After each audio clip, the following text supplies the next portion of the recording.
თქმა უნდა, საქართველოსნაირი ქვეყნისთვის ყოველთვის ძალიან მნიშვნელოვანია, რომ დემოკრატიული სამყარო იყოს, ასე ვთქვათ, ერთიანი პოზიციას აფიქსირებდეს განსაკუთრებით იმ საკითხებზე, რომელიც არის ჩვენთვის ძალიან მნიშვნელოვანი და ვფიქრობ, რომ ამ ერთ წელიწადში აი ამ კონფერენციის, ასე ვთქვათ, ფარგლებში თუ ვისაუბრებ, ძალიან ბევრი რამ მოხდა, რამაც გარკვეულწილად შეცვალა მათ შორის დღევანდელი ამერიკული ადმინისტრაციის რიტორიკა, იმიტომ რომ აღმოჩნდა, რომ არ არის ესე მარტივი, ასე ვთქვათ, ხო, მათ შორის იგივე სავაჭრო ბერკეტების გამოყენებით იქნება თუ სხვა, რომ როგორც წარმოედგინა შეიძლება დღევანდელ ადმინისტრაციას მისი ინტერესების გატარება, ან თუნდაც ეს ინტერესები რას ნიშნავს, ამანაც კი რაღაცა ევოლუცია განიცადა, განსაკუთრებით იმ ვითარებაში, როდესაც მრავალი საერთო გამოწვევა აქვს დასავლურ სამყაროს, როგორც რუსეთში, ასევე ირანში და სხვა ადგილებში, ამიტომ ვფიქრობ, რომ საკმაოდ თვისობრივად განსხვავებული იყო არა მხოლოდ ამერიკელების ტონი ამ კონფერენციაზე, არამედ ევროპელების, ასე ვთქვათ, განწყობაც, რომლებიც ვფიქრობ, ამ ერთ წელიწადში ასევე გახდნენ ბევრად უფრო ძლიერი, მე ვიტყოდი, იმიტომ რომ ამ ერთ წელიწადში ძალიან ბევრი რამ მოხდა, რაც ევროკავშირმა, რაც ასე ვთქვათ, ეს დრო გამოიყენა იმისთვის, რომ სერიოზული მზადება დაიწყოს იმისთვის, რომ დამოუკიდებლად შეძლოს საკუთარი უსაფრთხოების უზრუნველყოფა და ამაზე ზრუნვა. არავინ არ ამბობს, რომ არ რჩება ძალიან მნიშვნელოვნად ამერიკის როლი დასავლური, ასე ვთქვათ, უსაფრთხოების სისტემაში, მაგრამ ევროპა დღეს არის გაცილებით გაძლიერებული ამ მიმართულებით, ვიდრე იყო თუნდაც ერთი წლის წინ. ამიტომ ვფიქრობ, რომ ჩვენმა საზოგადოებამ უნდა დაინახოს, რომ აი ეს რაღაცა სიყალბე ხო, რომელსაც სხვა ავტოკრატ რეჟიმებთან ერთად და პრორუსულ დღის წესრიგს, ასე ვთქვათ, მიწეპებული ქართული ოცნება მათ ცდილობდა, რომ ამ ერთ წლის მანძილზე რაღაც შეესაღებინა, რომ თითქოს რაღაცა შეძლებენ, რომ ექნებათ ურთიერთობები დამყარებული ამერიკის დღევანდელ ადმინისტრაციასთან და ანტაგონიზმთაზე, ასე ვთქვათ, იპარაზიტებენ ევროპასთან და ევროპას ვხედავთ, რომ დღესაც ლანძღავენ, ოღონდ საინტერესოა, რომ მე დერეფანში დასდევს არალეგიტიმური ხელისუფლების წარმომადგენელი მინისტრი იგივე ევროპელებს და ცდილობს, რომ ვიღაცამ სურათი გადაუღოს, რომ ვიღაცა მას ელაპარაკება, ამავე დროს ამ ხალხს ლანძღავენ და ეს ყველაფერი რო არის ტყუილი, ასე ვთქვათ, და ერთი წლის მანძილზე მათ შორის რომ მხოლოდ ტყუილებს თავაზობს საზოგადოებას ეს ხელისუფლება, რაც შეეხება ჩვენი ქვეყნის პოზიციონირებას დასავლეთთან ურთიერთობებში, მე მგონი საზოგადოებამ ეს უნდა დაინახოს. მაგრამ ალბათ ჩვენთვის ყველაზე მნიშვნელოვანი ის არის, რომ ჩვენ რეალურად არსად არ ვართ წარმოდგენილი აი ამ ახალ, ასე ვთქვათ, კონცეპტუალურ მიდგომებში, რომელიც დღეს აქვს ევროკავშირს, მათ შორის უსაფრთხოების ქოლგის შექმნასთან დაკავშირებით, იმიტომ რომ, რა თქმა უნდა, საქართველოს დღეს უნდა იყოს აქტიური მონაწილე, მათ შორის მე ვიტყოდი პირდაპირ კონტრიბუტორი, ასე ვთქვათ, აი ამ მნიშვნელოვანი დისკუსიის და ამის ნაცვლად ჩვენ ნახეთ ძალიან სამარცხვინოდ კიდევ ერთხელ ჩვენი არალეგიტიმური ხელისუფლების წარმომადგენელი, რომელსაც შეეძლო უბრალოდ რუქა ეჩვენებინა გამოსვლის ნაცვლად და შეეხსენებინა მსოფლიოსთვის გეოგრაფია, რომ ჩვენ ვარსებობთ, იმიტომ რომ არაფერი მეტი სათქმელი მას იქ არ ჰქონდა, ისევე როგორც არც ერთი მნიშვნელოვანი რეალური ორხრივი შეხვედრა არ გამართულა, როდესაც ჩვენ ნახეთ მაგალითად ჩვენი მეზობელი ქვეყნის აზერბაიჯანის წარმომადგენლები და სხვები, როგორ ასე ვთქვათ, როგორ პოზიციონირებენ, სად არიან ისინი დღეს ამ საერთაშორისო საუბრობდით, რომ არა მხოლოდ მაგ ფორმატში თავისთავად როგორი ნიშანდობლივი ხშირად ვიმეორებთ, მაგრამ როგორ არ გავიმეოროთ ჯეიდი ვენსის ვიზიტი სამხრეთ კავკასიაში საქართველოს გარეშე. მე დამატებაც არ ჭირდება ამ წინადადებას შინაარსის ამერიკის შეერთებული შტატების ვიცე-პრეზიდენტი, რომელიც თან რიგითი ვიზიტით არ ჩამოდის. ძალიან მნიშვნელოვანი ვიზიტია, მნიშვნელოვანი პროცესები ხდება სომხეთსა და აზერბაიჯანში და საქართველოსკენ არც კი იხედება. ეგ მოცემულობა თავისთავად უკვე იმდენად ტრაგიკულია ჩვენი ქვეყნის საგარეო პოლიტიკური ინტერესების გათვალისწინებით, რომ ალბათ ქალბატონ ბოჭორიშვილს რომ მაღალი დონის შეხვედრა არ ქონია, მიუხედავად გასაკვირიც საერთოდ არ არის, როგორც ჩანს, რა ვიცი, ფოტოს გადაღების მოხერხებაც გაჭირდა მაღალი რანგის წარმომადგენლებთან. აი, რატომ მიიწვიეს მაინც? რატომ არის იქ ეს კითხვა? მაინც არის ალბათ. ну, ისეთ რა ახლა ჩვენ,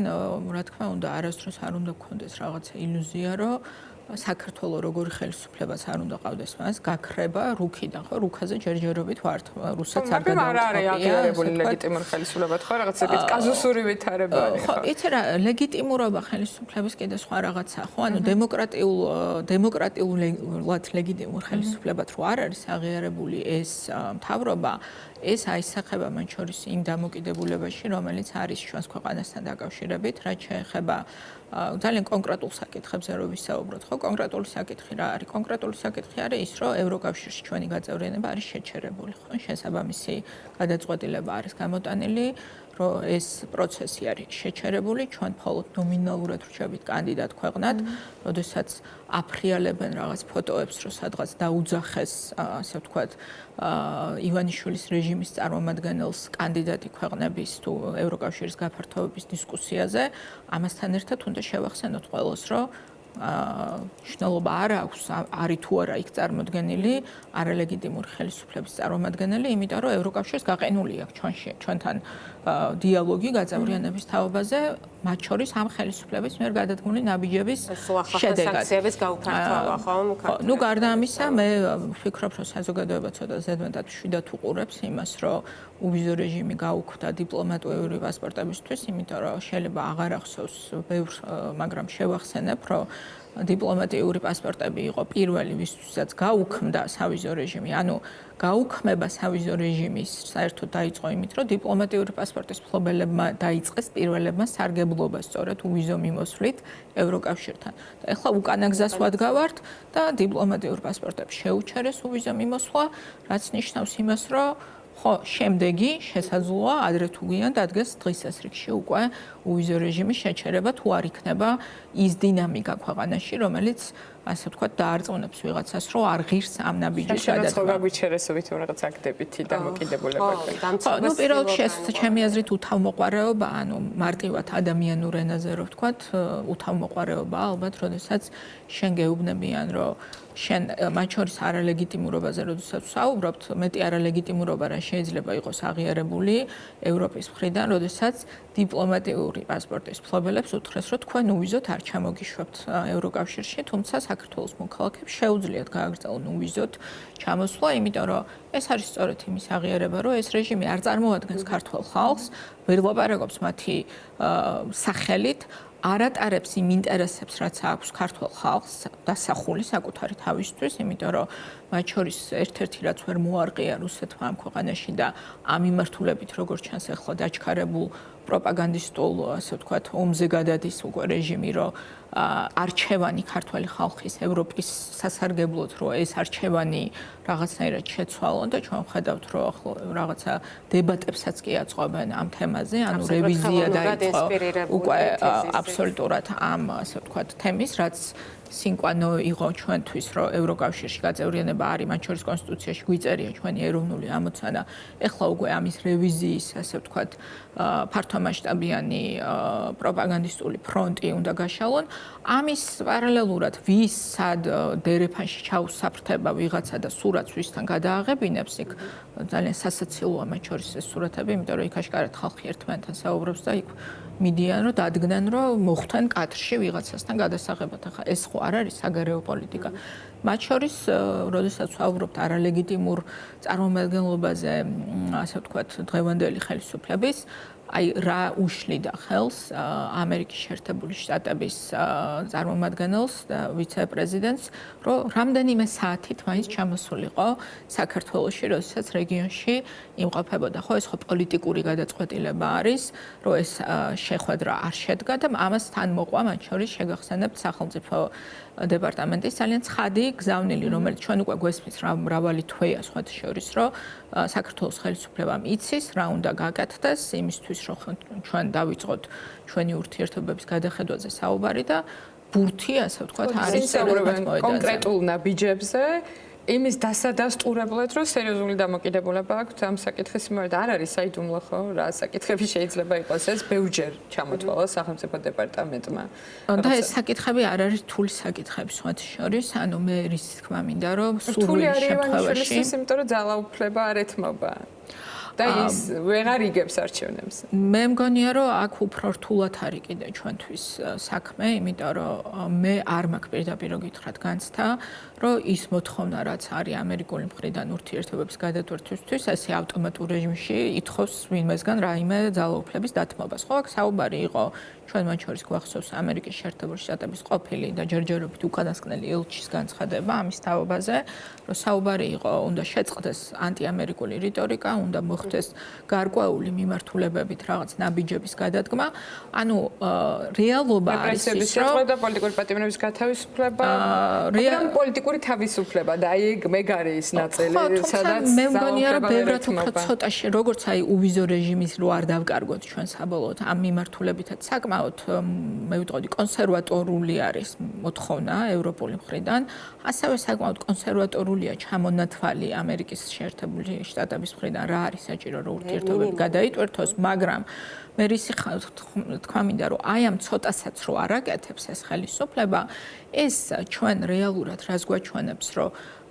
პოლიტიკური ნებაც საბოლოო ჯამში ამისი არ არის, იმიტომ რომ პოლიტიკური ნების არსებობის პირობებში შესაძლებელი იქნებოდა, რომ რეალური გარღვევები მომხდარიყო. რა შეიძლება შესთავაზოს ქართულმა ოცნებამ სურვილის შემთხვევაში, ისე რომ არ დათმოს რუსეთის ინტერესი საქართველოში. სადამდე არის ხო, მანევრირების სივრცე სადამდე აქვს. ალბათ ეგ არის მან დილემა მათთვის.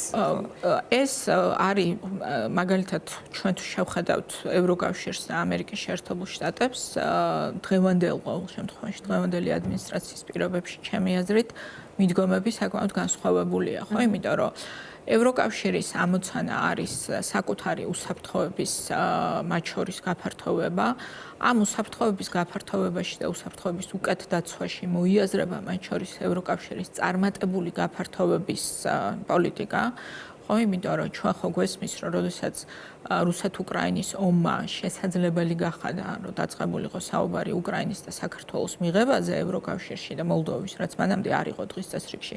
ეს პირდაპირ აისახება იმაში, რომ ევროკავშირმა დაინახა ის, რასაც ჩვენ ვცდილობდით, რომ მიგვეღწია ამდენი წლის მანძილზე, რომ საქართველოს, უკრაინის, მოლდოვის გაწევრიანება ევროკავშირში მათ შორის ევროკავშირის ინტერესებშია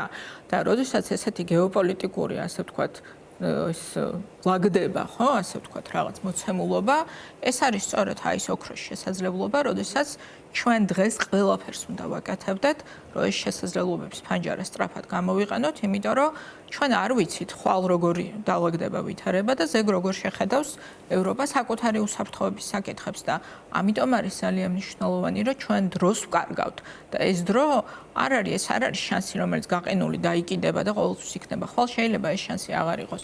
ამიტომ ევროკავშირში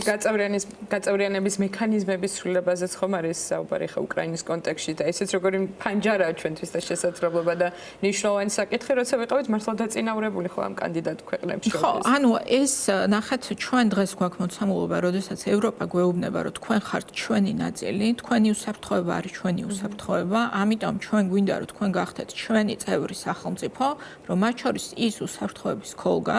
რომელიც ევროკავშირს უკვე აქვს, მაგრამ ეს უსაფრთხოების ქოლგა კიდევ უფრო მნიშვნელოვანი ხდება ყოველდღიურ რეჟიმში და რამდენიმე წელიწადში საერთოდ ასე ვთქვათ, სხვა მოცემულობა იქნება. ჩვენ გვეუბნებიან, პირდაპირ შეგვიძლია ვთქვათ, რომ ისტორიული ეტაპი ამ ცვლილების. რა თქმა უნდა, იმიტომ რომ მათ დაინახეს, რომ აი თქვენ თუ მოусმინეთ მათ შორის იგივე მიუნხენის კონფერენციაზე გამოსვლებს გერმანიის კანცლერის გამოსვლა, გერმანია, რომელიც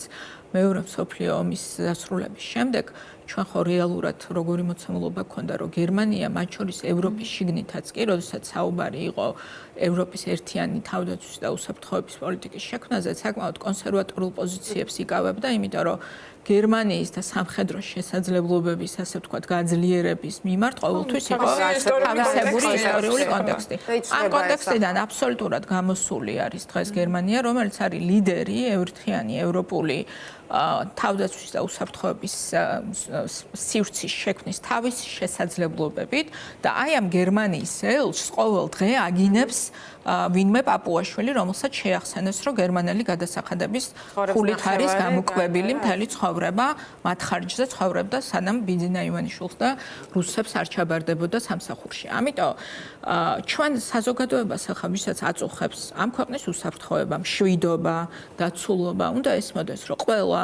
ვინც დღეს დგას აი ამ ევროპის გახსნილ კარში ჩვენთვის პირდაპირ გვეუბნება, რომ თქვენ უნდა დარჩეთ დაუცველი, თქვენ უნდა დარჩეთ დიახ მუდმივად რუსეთიდან თავდასხმის, ასე ვთქვათ, და ომის შიშის ქვეშ და არ უნდა გქონდეთ არანაირი გრძელვადიანი დაცულობა და განვითარება, იმიტომ რომ მათ შორის განვითარებას ეკონომიკურ სჭირდება უსაფრთხოება და უსაფრთხოება რო არ გაქვს, ვერც ეკონომიკურად ვერ განვითარდები. ეს რაც შეეხება ევროკავშირს, რაც შეეხება ამერიკის შეერთებულ შტატებს, დღევანდელი ადმინისტრაციის, თუ ასე ვთქვათ, კონტექსტიდან ჩვენ თუ შევხედავთ მსოფლიოს, საკმაოდ ტრანზაქციული არის, ხო, მათი დამოკიდებულება, ანუ მათ შორის რატო ჩათვალა ტრამპმა და მისმა ადმინისტრაციამ, რომ სომხეთის და აზერბაიჯანის საკითხი იყო ესეთი მნიშვნელოვანი მათთვის საკითხი, იმიტომ რომ დაინახეს შესაძლებლობა, ხო? შესაძლებლობა საკუთარი ინტერესების გაძლიერების, იმიტომ რომ ეს თვისობრივად ახალ გარემოში ვცხოვრობთ ჩვენ დღეს. სხვა შორის საქართველოსაც კარგია საბოლოო ჯამში, მიუხედავად იმისა, რომ ჩვენ შეგვიძლია ვისაუბროთ დაკარგულ შანსებზე. ხო, ანუ ჩვენ შანსები დავკარგეთ, რა თქმა უნდა, მაგრამ ამავე დროს ის, რომ რეგიონში ამერიკის შეერთებული შტატები შემოდის ახალი ეკონომიკური ინვესტიციები, უსაფრთხოების და ტრამპის სამხრეთ კავკასიისკენ გამოიხედავს თუ არა სტრატეგიული ინტერესის თვალსაზრისით და რაც ვიხილეთ არის მაგ შიშებზე პოზიტიური პასუხი უბრალოდ ჩვენ გარეშე. ჩვენს გარეშე და ჩვენ შეიძლებოდა რომ ამის ნაწილი ყოფილიყავით, როდესაც ჩვენ რო ქონოდა ისეთი ასე ვთქვათ გასაღები ამ ძალიან მნიშვნელოვან რეგიონში, როგორიც არის ანაკლიის პორტი, ხო? იმიტომ რომ თქვენ მკითხეთ რა შეიძლება იყოს შეთავაზება. მარტივად გეტყვით, რომ დღეს მე ვერ წარმომიდგენია უფრო მნიშვნელოვანი რამ ამერიკის დღევანდელი ადმინისტრაციის მიზნებს თუ შევხედავ და დღის წესრიგს, ვიდრე იქნებოდა მაგალითად ანაკლიის პორტის საკითხი. თუმცა მე პირდაპირ გითხრათ, არ მჯერა, რომ ამის თავისუფლება აქვს ამ ხელისუფლებას, იმიტომ რომ ეს პროექტი ჩემი ღრმა რწმენით არის დაბლოკილი რუსეთის მიერ და სანამ რუსეთი ანუ დესუვერენიზაცია, როდესაც ხდება, ეს არის ხო, აი ეს მინდა რომ რაღაცა მეტმა ადამიანმა გაიაზროს, რომ ცინიზმი ამისი რაც ხდება, როდესაც ხელისუფლება, რომელიც ჩვენ გვესაუბრება სუვერენიტეტის გაძლიერებაზე, რეალურად ამ ხელისუფლებამ მოახდინა დესუვერენიზაცია ჩვენთვის, ანუ გაუქმება, რას ნიშნავს სუვერენიტეტი? სუვერენიტეტი ნიშნავს, რომ მე შემიძლია მივიღო ჩემი ქვეყნისთვის საჭირო გადაწყვეტილებები ისე რომ ვერ ამიკრძალოს ვიღაცამ ამ გადაწყვეტილების მიღება. როდესაც შენ საქართველოს ევროკავშირში გადაწყვეტილებას რუსეთისგან თავისუფალი რო იყოს, მისავე ინტერესში იქნებოდა რომ ალიანსის ნაწილი, იმიტომ რომ მათ შორის თუ ჩვენ საუბრობთ ტრანზაქციულ შეთანხმებაზე, რომლითაც სიტყვაზე ვამბობ, რომ ვიღაცა ბიძინა ივანიშვილს რა უნდა, რომ მას უთხრან, რომ ნუ გექნება დემოკრატია, ჩაყარე ხალხი ციხეში, გააგრძელე რაღაც როგორც მართავ ესე, მაგრამ სამაგიეროდ, სტრატეგიულად, აი მე მაქვს რაღაცა ჩემი ინტერესები და ამ ინტერესებზე დავლაგდეთ. მე მგონია, რომ ესე, ასე ვთქვათ, ამ ტიპის რეჟიმს მხოლოდ ამ ტიპის მოლაპარაკება შეიძლება ქონდეს ვინმესთან, მაგრამ თავისუფლება უნდა ქონდეს, იმიტომ რომ ერთი რამ არის მნიშვნელოვანი, ეს მე მგონი თქვენთანაც მithქვამს ეთერში და უნდა ხშირად გავიმეოროთ, რომ განსხვავება ფუნდამენტური, აი რა არის მაგალითად დღევანდელ აზერბაიჯანულ ხელისუფლებას და საქართველოს დღევანდელ ხელისუფლებას შორის. აზერბაიჯანს მართავს სუვერენული ხელისუფლება, ანუ ხელისუფლება, რომელიც თავად იღებს გადაწყვეტილებებს საკუთარი დღის წესრიგიდან გამომდინარე, საქართველოს დღეს სამწუხაროდ სუვერენული ხელისუფლება არ ყავს, ყავს ხელისუფლება, რომელიც მიყვება იმ წითელ ხაზებს, რომელიც მისთვის აქვს გავლებული მეზობელ სახელმწიფოს ჩრდილოეთში და ოკუპანტ სახელმწიფოს. საგარეო პოლიტიკის რაღაც იმიტაცია ტრაგიკომიკული, სადაც JD Vance გადააწყდება ივანიშვილის პრეზიდენტი და შემდეგ ამას გვასაღებენ როგორც რაღაც პოზიტიურ ცვლილებას ამერიკასთან ურთიერთობაში და ამ კონტექსტში საინტერესოა, როცა ჯეიდი ვენსი იყო სამხრეთ კავკასიაში, პარალელურად თბილისში ირანის რევოლუციის წლისთავის აღსანიშნავად იყო ანძა განათებული, რაც ასევე დემონსტრაციული პასუხია ხომ ამ ყველაფერს. ხო, არაფერი რო არ ვთქვათ, რომ ამან რა შედეგები გამოიწვია ჩვენს და ისრაელის ურთიერთობებში, ასეთ ძალიან მნიშვნელოვანია და მე მგონია, რომ მათ შორის განცხადებები, რომელიც კეთდება, აჩვენებს, რომ ამ თვალსაზრისით საკმაოდ დამაზიანებელი იყო ეს პოზიციონირება, მაგრამ საბოლოო ჯამში ჩვენ ყველაფერს უნდა შევხედოთ. მნიშვნელობა არ აქვს ვისთან ურთიერთობებს, ხო? ევროკავშირი იქნება, ამერიკის შეერთებული შტატები იქნება, ირანი იქნება, თუ რუსეთი, თუ ნებისმიერ სხვა სახელმწიფო, არსებობს ერთადერთი ამოცანა ჩვენთვის და ეს ამოცანა არის ჩვენი ეროვნული ამოცანა, ხო? ეროვნული ამოცანა რა არის საგარეო პოლიტიკის? ეს არის საკუთარი ქვეყნის დაცულობის, უზრუნველყოფის და მშვიდობიანი, გრძელვადიანი განვითარების უზრუნველყოფა და ეკონომიკური ზრდა, ხო? ეს არის ამას უნდა ემსახურებოდეს შენი ქვეყნის საგარეო პოლიტიკა. ეხლა, როდესაც ყავს ხელისუფლება, რომელმაც ამ თვალსაზრისით გამოიწვია ის, რომ დაგვაკარგვინა ევროკავშირში გაწევრიანების შანსი, ეკონომიკურ ზრდაზე საუბრობს და ესე იგი ფაქტიურად არ ვიცი ხანდახან რომ ბუსმენ კობახიძეს მგონია რომ მაკლერი ქვია ხო კერძო საკუთრების იმით ესე იგი ვერ გავიგე ეს კაცი პრემიერ-მინისტრი მიგონია საკუთარი თავი უძრავი ქონების აგენტია და ითვლის რამდენი ბინა არ ვიცი ვინ იყიდა თუ რამე ეკონომიკური განვითარების გეგმა აქვს იმიტომ რომ სომხეთს ხედავთ რომ აქვს ეკონომიკური განვითარების გეგმა წარმოუდგენელი არის ის ინვესტიციები რომელიც ეხლა შევა სომხეთში აბსოლუტურად ახალ ასე ვთქვათ ფაზაზე გადავა ეკონომიკური განვითარების ნახეთ აზერბაიჯანში რა შემადგენლობა იყო ჩასული უსერიოზულესი ეკონომიკური ასე ვთქვათ დღის წესრიგით ჩასული რას ნიშნავს რომ უნივერსიტეტებს აუქმებენ და რა ვიცი მანქანების წვანების მე მაინტერესებს რა არის იცი რა საერთოდ თანამედროვე კი არა ყველა პოზიციაში ყველა სახელმწიფოს უნდა კონდეს რაღაცა თავისი ფუნქცია მე მაინტერესებს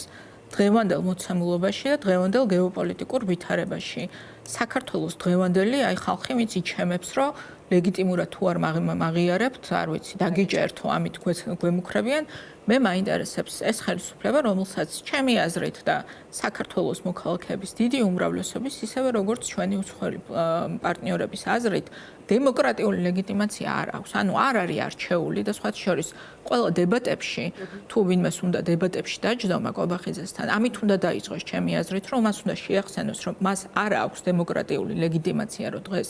ისაუბროს ქართველი ხალხის სახელით და შესაბამისად არანაირი ლეგიტიმაცია არ აქვს, რომ რაიმე რეფორმაზე იყოს საუბარი, უნივერსიტეტების დახურვაზე იყო აქ საუბარი. საქართველოს სჭირდება რეფორმა, მათ შორის ჩვენს განათლების სისტემასაც ძალიან სერიოზული რეფორმა სჭირდება. ოღონდ ყველა რეფორმის გატარებას ჩვენს ქვეყანაში სჭირდება დემოკრატიული გზით არჩეული ხელისუფლება და დემოკრატიული ლეგიტიმაციის მქონე ხელისუფლება და სანამ არ ჩატარდება ქვეყანაში ახალი სამართლიანი და თავისუფალი არჩევნები, ესეთი ხელისუფლება საქართველოს ვერ ეყოლება. და ამ ხელისუფლებამ ალბათ უნდა აუხსნას ხალხს, რომ გამოდიან მართლა და საუბრობენ, არ ვიცი, ბინების რაოდენობაზე, რომელიც ასე ვთქვათ რაღაც გაიყიდება თუ გაიყიდა ქვეყანაში ეკონომიკური განვითარების ჩვენი ფუნქცია რა არის საქართველოს ფუნქცია დღეს გეოგრაფიაზე რო საუბრობენ გეოგრაფია არ არის ეს რა ქვია მოცემულობა რომელიც შენ თუ არ აითვის ეს გეოგრაფიული შესაძლებლობები თავისთავად რამის მომცემია და მათ შორის ეს იყო მაგალითია ხო ეს ტრანზიტო შესაძლებლობები შეიძლება შენს გვერდზე გაიაროს ხო შენ თუ ასე ვთქვათ არ გაქვს პოლიტიკა როგორ უნდა გამოიყენო ის რესურსი, რომელსაც გაძლევს დიახ საქართველოს ვადასტურებ, რომ აქვს ძალიან მნიშვნელოვანი გეოპოლიტიკური მათ შორის განლაგება ჩვენი შავი ზღვის რეგიონში პოზიციის გამო. ოღონდ რაში ვიყენებთ ამას და როგორ ვიყენებთ? რატო ვერ ვიყენებთ? ამაზე პასუხი არსებობს, რატო არ აშენდა ანაკლი სპორტი დღემდე? რატო დღესაც ვერ შენდება? იმიტომ რომ გვპირდებიან უკვე მე რამდენი წელიწადი არ ვიცი, უკვე მე მგონი მე 10 წლეულია, ხო? უკვე რაც ასე ვთქვათ ეს საკითხი არის დღის წესრიგში, ოღონდ ვერანაირ პროგრესს ჩვენ წინ ვერ ხედავთ და მე მაინტერესებს აი რა დღის წესრიგით შეიძლება იყოს დღეს საქართველოს საინტერესო ვინმესთვის კონტექსტში რაც ახლომხედველობასაც ამჟღავნებს. იგივე ირანთან დაკავშირებით პრაქტიკულად სამხედრო ოპერაციის მოლოდინში ვართ ჩვენ, იქ მობილიზებული არის ძალები, არ ვიცით რა გადაწყვეტილებას მიიღებს ნამდვილად დონალდ ტრამპი, მაგრამ დღეს გავიგეთ, რომ ისრაელი და ამერიკის შეერთებული შტატები გარკვეული მოქმედების გეგმაზე შეთანხმდნენ და იქაც ახლა თავს ვერ დავდებთ, მაგრამ შეიძლება ვიხილოთ რეჟიმის დასასრული, რომელიც კიდე ერთი მოკავშირის დასასრული იქნება ამ შემთხვევაში რუსეთის. დასუსტებული როა ეს უკვე შეიძლება ითქვას როგორც ფაქტი. ბევრი ეკონომიკური პრობლემა აქვს თან ამაზეც, ბევრი იწერება. ჩვენ ყოველ ამაზე ადრეც გქონდა საუბარი და ჩემთვის კიდევ ერთხელ გასაგებია, რომ საკმაოდ ფრთხილი უნდა იყოს საქართველოს ხელისუფლება საკუთარ პოზიციონირებაში, როდესაც საქმე შეეხება ჩვენს რეგიონში სხვა სახელმწიფოებს და უნდა ვიყოთ მზად ყველანაირი სცენარისთვის მოვლენების განვითარებაში, მაგრამ ის, რასაც ეს ხელისუფლება მიზან მიმართულად და უკვე მრავალი წელიწადია, ასე ვთქვათ, ახერხებს, ეს არის ის, რომ პოზიციონირებს მუდმივად, მათ შორის საერთაშორისო ასპარეზზე ანტიდასავლური, მოდი ასე ვთქვათ, იქ სადაც არის დასავლური ინტერესები, ამ ინტერესების საწინააღმდეგო მხარეს დგავს ყოველთვის, ასე ვთქვათ, პოზიციონირებს დღევანდელი ხელისუფლება და მათ შორის, როდესაც ჩვენ საუბრობთ, რომ ევროკავშირის მხრიდან გარდა, ასე ვთქვათ, იმ პრეტენზიებისა, რომელიც არსებობს დემოკრატიასთან დაკავშირებით და სხვა კანონის უზენაესობა და სხვა, მათ შორის პრეტენზია არის ხშირად ის, რომ ჩვენ არ ვართ თანხმედრაში ევროპის ერთიანი საგარეო და უსაფრთხოების პოლიტიკასთან. ანუ ვერ ვხედავთ ჩვენ, ესე იგი დღევანდელი ხელისუფლება ამბობს, რომ არ იზიარებს ევროკავშირის საერთო უსაფრთხოების პოლიტიკის ამოცანებს და მიზნებს. და სწორი შეკითხვა იყო გერმანიის ელჩს ჰქონდა ძალიან კარგი ბოლო ინტერვიუ, სადაც ძალიან სწორი საკითხი დასვა, რომ ჩვენ ხო არ გეუბნებით, რომ ასე ვთქვათ, რაღაცა გვინდა გავწევრიანდეთ საქართველოს კლუბში. თქვენ შემოიდანეთ განაცხადი, რომ გინდათ ევროკავშირში გაწევრიანება. თუ გინდათ ამ გაერთიანებაში გაწევრიანება და ამავე დროს ამბობთ, რომ არ ვიცი, deep state-ი მართავს ამ გაერთიანებას. მისი საგარეო და უსაფრთხოების პოლიტიკას არ იზიარებთ. მის პოლიტიკას ბევრი მიმართულებით იქნება ეს ადამიანის უფლებების დაცვა თუ სხვა არ იზიარებთ. მაშინ რატომღა გინდათ ამ კლუბში გაწევრიანება და ჩემი აზრით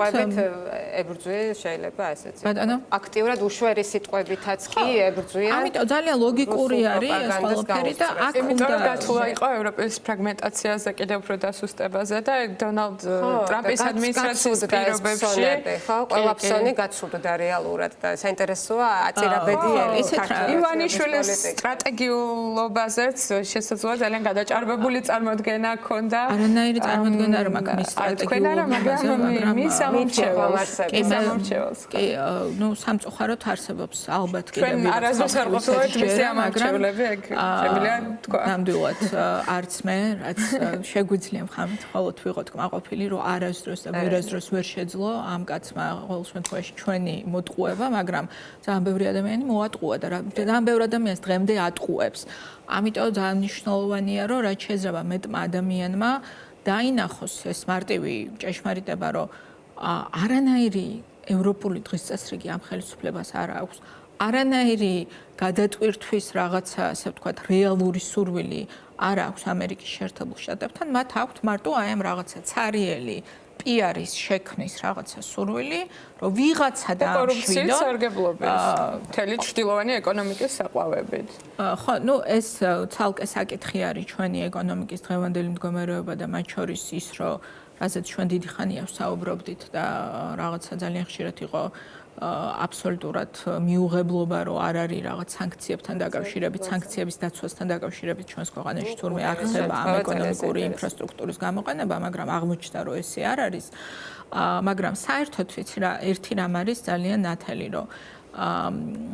დაუშვათ დღევანდელი ადმინისტრაციის პოლიტიკაზეც რო ყოფილიყო გათვლა, რომ აი ესენი დაშორდებიან ევროკავშირს და ჩვენ ამაზე რაღაცნაირად ვიპარაზიტებთ და ამითი ვისარგებლებთ. ორბანის სტილში დაინახეს თავის თავი. არა, მე ვერ გავიგე ამერიკის შეერთებული შტატების ადმინისტრაციის დღევანდელი დღის წესრიგი, რაც არ უნდა იყოს საქართველოს სახელმწიფო ინტერესები და ჩვენი ქვეყნის ეროვნული ინტერესები, ამითი იცვლება? არის თუ არ არის საქართველოს ეროვნული ინტერესი, რომ ჩვენ ვიყოთ დაცული დასავლური სივრცის ნაწილი ნაწილი, არ გვიწევდეს უკან მოხედვით ცხოვრება, როდის დაგვესხმება თავს რუსეთი და გაგვიუქმებს, რაც დაგვრჩა იმ ტერიტორიებსაც, როდის მოახდენს ოკუპაციას და გადაგვაქცევს რაღაცა რეალურ ფსევდო-სახელმწიფოდ და ხო, ანუ ეს ინტერესი ხო არ იცვლება და როგორ შეიძლება რომ შენ მაგალითად ის რომ ტრანსატლანტიკურ სივრცეში რაღაცა განხეთქილება დაასუსტებს დასავლურ ბანაკს ეს გიხაროდეს და ამავე დროს აცხადებდა რომ შენ ხარ რაღაცა პროდასავლური დღის წესრიგის მატარებელი ხელისუფლება ეს ხო თავისთავად აბსურდია და ის რომ დღევანდელი მოცემულობა მათ შორის კიდევ ერთხელ ვამბობ გლობალური გამოწვევებიდან გამომდინარე ამერიკის შეერთებული შტატები ჩემი აზრით გრძელვადიანად ალბათ ნაკლებ პასუხისმგებლობას აიღებს ევროპულ კონტინენტზე უსაფრთხოებას რაც შეეხება ანუ ის მოცემულობა რომ ითხოვს ევროპისგან რომ მეტი გააკეთოს საკუთარი უსაფრთხოების დასაცავად ეს მოცემულობა ჩემი აზრით არ შეიცვლება მაგრამ რაც შეეხება მთელ რიგ სხვა ურთიერთობებს მათ შორის ეკონომიკურ და სხვადასხვა იმდენად არის ინტეგრირებული დასავლური ეკონომიკური სისტემა რომ ესე მარტივად არ მოხდება მათ შორის ასე ვთქვათ ამ სისტემების დაშლა იმის გარეშე რომ ამითი არის სარგებლოს ჩინეთმა და სხვებმა და იგივე ჩინეთს შევხედოთ როგორ პოზიციონირებს დღეს ჩინეთი კიდეც რა ურთიერთობები აქვს მათ იგივე ევროპულ მხარესთან და ჩვენ სად ვართ ამასობაში ერთადერთი ჩინეთთან ესე იგი ჩვენი სტრატეგიული ურთიერთობები თურმე იმაში აისახა რომ ეხლა ჩვენი სავალუტო რეზერვების დიდი ნაწილი გადააქვთ ჩინეთში ესაც ხდება რატო ეს ქვეყნის ინტერესებში ხო არ არის ეს არის ასე ვთქვათ პოტენციურად სანქციებისგან თავის დაცვის მიზნით გადადგმული ნაბიჯი, იმიტომ რომ შეგიძლიათ შეხედოთ ვინ აბანდებს, ასე ვთქვათ, ვინ აკეთებს დაბანდებას, მსგავს დაბანდებას, რომელიც სახელმწიფო, ყველა ის სახელმწიფო, რომელიც ხვალ თუ არა ზეგ ელოდება დასავლეთისგან სანქცირებას, ან უკვე სანქცირებულია. ანუ ამ თვალსაზრისით ყველანაირი მიმართულებით საქართველოს გასული წლების მანძილზე საბოლოოდ ჩამოშორდა დასავლური განვითარების გზას, დასავლური განვითარების სივრცეს და რჩება ავტოკრატიების და მათ შორის, რა თქმა უნდა, სიღარიბე თან მოძდევს, ხო, ასე ვთქვათ, ავტოკრატიულ მმართველობას,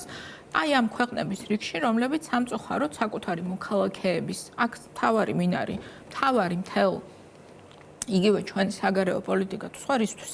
არსებობს საქართველოს მოქალაქისთვის. საქართველოს მოქალაქის ინტერესია, რომ მისი შვილი იზრდებოდეს ქვეყანაში, რომელიც არის დაცული, რომელშიც არსებობს ეკონომიკური მათ შორის პროცესები, რომელიც უზრუნველყოფს განვითარებას და მეტ სიმდიდრეს და მეტ მათ შორის დიახ გადანაწილებას, იმიტომ რომ დოვლათი თუ არ შეიქმნა გადასანაწილებელი არაფერი არ არის. ამის ნაცვლად ჩვენ ვცხოვრობთ ქვეყანაში, სადაც მათ შორის ეს უფსკული ასე ვთქვათ, კორუფციაზე გამდიდრებული ძალიან მცირე ნაწილს შორის საზოგადოების და დანარჩენებს შორის დღითი დღე იზრდება, ამას პასუხობენ რაღაცა სასაცილო შოუებით პარლამენტში, სადაც მილიონრების ხედან და ესე იგი მსჯელობენ თურმე კვერცხის ფასზე, იმას რომ ქვეყანაში სამუშაო ადგილები არ იქმნება. სამუშაო ადგილები არ იქმნება რეალურად, იმიტომ რომ არ არის არანაირი ეკონომიკური განვითარება, საიდან უნდა შეიქმნას სამუშაო ადგილი. ამ ასე ვთქვათ, ამის ნაცვლად გვთავაზობენ რაღაც აბსოლუტურად მოუფიქრებელ და გაუთვლელ ეგრეთ წოდებულ საგანმანათლებლო რეფორმას, რომლის ამასაც ვითომ აბავენ შრომის ბაზარს ხონდეთ შრომის ბაზარი როგორ განვითარებას პოვებს, ამას არავინ არ გვიხსნიან და გვესაუბრებიან იმაზე, რომ ესე იგი საქართველოს ეკონომიკა აშენდება, იმიტომ რომ 165 თუ რამდენი ბინა გაიყიდა, აღარ მახსოვს ახალ განვითარებაში, რომელსაც ესე იგი თურმე იქ მაშინ როდესაც სომხეთში ესე იგი სტრატეგიული წარმოება იწყება ამერიკული დაფინანსებით და მაშინ როდესაც რეგიონში აბსოლუტურად ახალი რეალობა იქნება მათ შორის სატრანზიტო შესაძლებლობები და ყველაფერი ამასთან დაკავშირებით ჩვენ გვეუბნებიან რომ თურმე 165 ბინა გაიყიდა სადღაც და ეს აჩვენებს ჩვენ ეკონომიკურ ჯანმრთელობას და ამიტომ მე იმის თქმა მინდა რომ